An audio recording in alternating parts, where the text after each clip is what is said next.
ஊருக்கு போக இருந்த கடைசி பஸ்ஸை தவறவிட்ட ஆத்திரத்தில் அரசு பேருந்தை கடத்த முயன்ற போதை ஆசாமியை போலீசார் கைது செய்துள்ளனர்.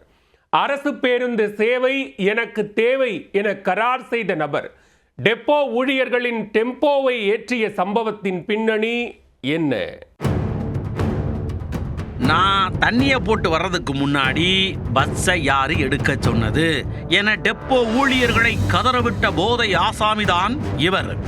என்ன கொண்டு போய் ஒழுங்கா ஊர்ல இறக்கி விடு, இல்லைனா பஸ்ஸை கொடு, நானே போய்க்கிறேன் என ஒற்றை காலில் நின்று அடம்பிடித்த போதை நபருக்கு போலீசார் சொல்லிக் கொடுத்த பாடம்தான் என்ன?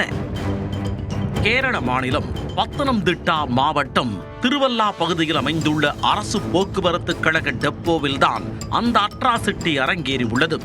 இந்த டெப்போவில் வெளியூர்களுக்கு இயக்கப்படும் டவுன் பஸ்ஸுகள் தினமும் இரவில் நிறுத்தி வைக்கப்பட்டிருப்பது வழக்கம். சம்பவத்தன்று இரவு 10 மணி அளவில் தண்ணி தொட்டி தேடி வந்த கண்ணுக்குட்டியாக டெப்போவுக்குள் நுழைந்த நபர் அங்கு சாவியுடன் நின்று கொண்டிருந்த ஒரு பேருந்தை யாரும் எதிர்பார்க்காத நேரத்தில் கிளப்பிக் கொண்டு செல்ல முயன்றிருக்கிறார். அதிர்ந்து போன டெப்போ ஊழியர்கள் உயிரை கொடுத்து அவரை மடக்கி பிடித்து தடுத்து நிறுத்தினர்.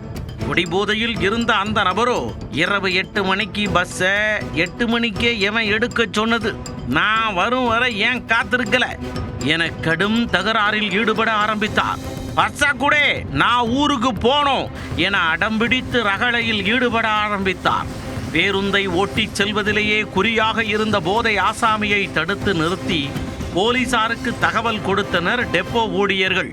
எங்களுக்குனே எங்கிருந்து வாராங்கன்னு தெரியலையே என நொந்து கொண்ட போலீசார் சம்பவ இடத்திற்கு கடுப்போடு விரைந்து வந்து போதை ஆசாமியை பிடித்து விசாரித்தனர். அப்போது அவர் மல்லப்பள்ளி பகுதியைச் சேர்ந்த 34 வயதான ஜெபின் என்பது தெரிய வந்தது.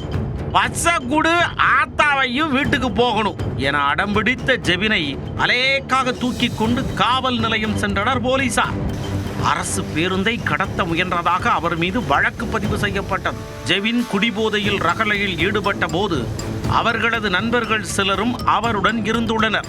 போலீசார் வந்ததும் அவர்கள் சம்பவ இடத்தில் இருந்து துண்டை காணோம் துணியை காணோம் என தப்பி ஓடிவிட்டனர். அவர்கள் யார் என்பது குறித்தும் போலீசார் விசாரித்து வருகின்றனர்.